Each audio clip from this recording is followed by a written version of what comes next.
Good evening, Facebook, and welcome to my 5-minute live. So what's my 5-minute live about today? So I'm going to focus it around something that I've been talking to quite a few people about today.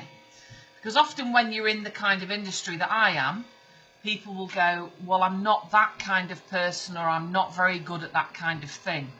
Okay, so we got on to talking about strengths and weaknesses. And we all have strengths and weaknesses. Every single person, okay? But you've not got to look at a weakness as a weakness that you can never get round. You've got to look at a weakness that it's something that you can turn around, okay? So let me give you an example. My weakness is confrontation, believe it or not. Right? Most of you will be going, oh, Babs, she's just great at lives. I'm not bigging myself up there. I'm telling you what people have said to me. I have not got a problem with being on camera now and talking to you. Why?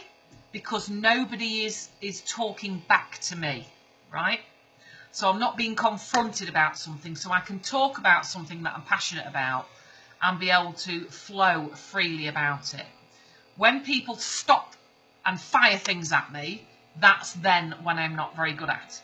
So believe it or not, even in my line as a ex-prison officer, I hated confrontation.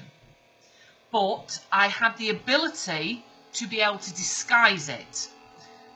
A lot of that was to do with my build and my size and being a fair person, okay? So you've got to use your strengths to be able to balance out your weaknesses. So if there was a confrontation with prisoners, I was very good at bringing the whole level and the whole anger and everything down and talking people round, okay? I would, this is another one of mine, right? This is another one of mine, which is getting distracted. So I've just got distracted then.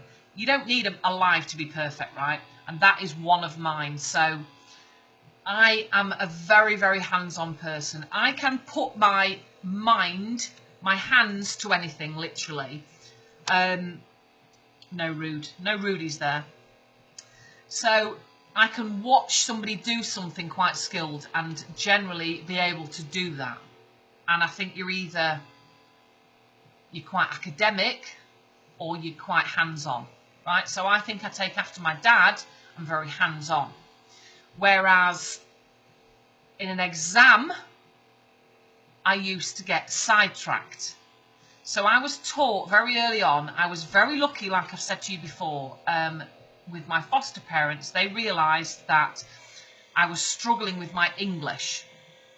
That was down to I would have probably been classed, maybe back then, if we labelled like we do now, as, I don't know, probably slightly autistic. I know people go, I'll get out of it, but I'm one of these people that I have to go over and over and over. When it's clicked and I understand, I'm away. But sometimes I go, whoa, stop the bus, hold on a minute. Hold on, I've got you, okay? So there's like a bit of a time delay with me. And that was what I was like that's why I never liked exams, because exams are obviously timed, you're pressurised, and I was not very good under pressure and time, okay? And you can see the balance of that with confrontation, because it's a time thing. People are at you like this. So how did I turn that around? Because I'm very good hands-on, and like I said, my foster parents recognised this very early on and got me in with a one-to-one teacher where she said, right, what you do, Babs, is you go off on a tangent. So in your English exam, if your English exam is about oranges, right, for the first 5 minutes of your exam, you're going to draw a graph, a spider graph. And I was like, I remember in the exam when it went, and your time starts now, and they were all like this, and I was like, I was looking around, everybody was writing. I'm thinking, oh my God, I've got to draw a graph. She's having me drawing a graph. I'm wasting this 5 minutes, but do you know what? She was so right, because I needed that graph to channel, to focus, right? So say, for example, if we were talking about oranges, right? So I would start a graph like that. So it would be orange, and then I go off and I go tree, fruit. This is an example, yeah. Citrus, seasonal, etc. Right? So I would spend the first 5 minutes doing this spider graph, so that this helped me talk about the specific subject. Yeah? Sometimes that's what you've got to do. That was my weakness. But that was the system that helped me get through my exams. Even though, say, I'm not academic, I came out with a degree. I came out with a 2-2. I think now, I think I could have got a 2-1. I definitely could have never got a first. I'm not a first. I'm not that intelligent. I think I could have got a 2-1. That was probably the whole way up of losing my mum at the time. So I was going through bereavement. I was going through the whole thing of suicide and questioning everything. So that was other factors in it. But what I'm saying is, you can put your mind to things even if you have weaknesses. It's very similar to somebody. See, look at me, I'm on 7 minutes already. This was a 5-minute live, yeah? People with ADHD, right? There's a big misconception with ADHD. ADHD kids are not slow. When I was a kid, you were either brainy in the top sets or you were slow, right? We never had all this labelling. Sometimes I think the labelling can go a bit too far, but sometimes it's a good thing because it channels certain things to that child. So a kid with ADHD, super intelligent, but in one area, right? So a kid with ADHD, it's all about managing to channel their super intelligence, okay? And it's learning how to do that. And it's the same with your strengths and your weaknesses. Your strengths can stand on their own, can't they? But don't ever think of a weakness. It's the wrong word, isn't it, really, to say it's a weakness, but don't ever think of a weakness as a weakness, because you can turn it around. So my weakness, my massive dread, as much as I'm happy doing this, I can come on, talk to the camera, there's nobody about me, there's nobody asking me questions, I'm very passionate about what I'm talking about, nobody interrupts me, I'm fine, okay? Get me up on stage, that would be different. Whether it's the whole crowd, whether it's the confrontation, whether it's, oh, if I mess up, I've not got the pause button, I don't know. Some of it is to do with when I was doing my degree, which was a teaching degree.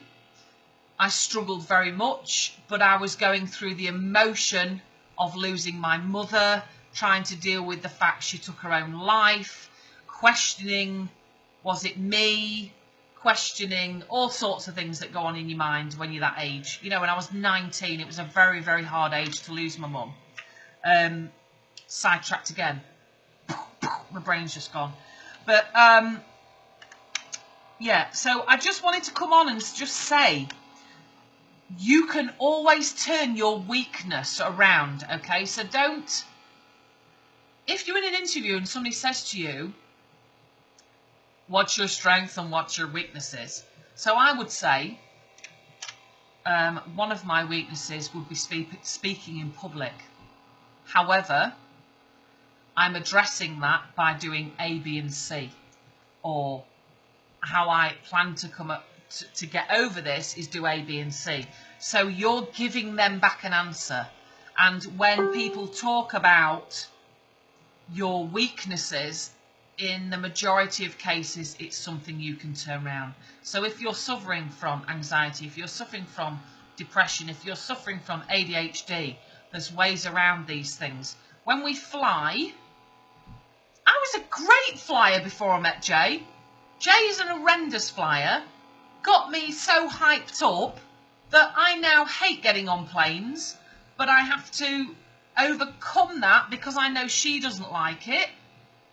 I had her once on a flight back from our honeymoon where she was breathing into a brown paper bag because she was super hyperventilating. I thought she was going to pass out. My first aid, my whole, lifeguard background came in, and I was like, brown paper bag, she's just breathing in that air, that will calm her down. And I managed to bring her around from that.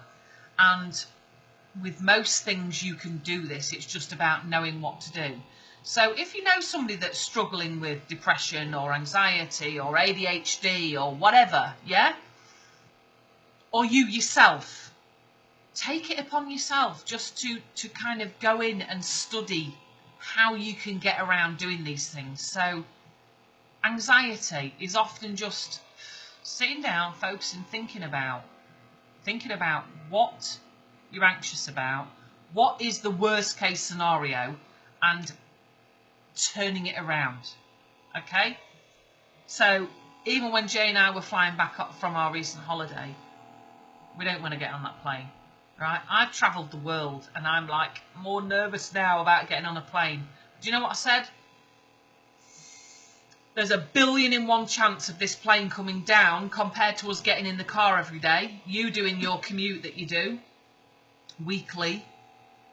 And I tell you what, if it does come down, we're going to be together. If it does come down, we're not going to know anything about it.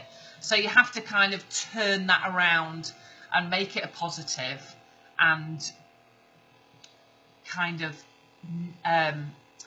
do like a positive reinforcement for yourself. So that is my not 5-minute live.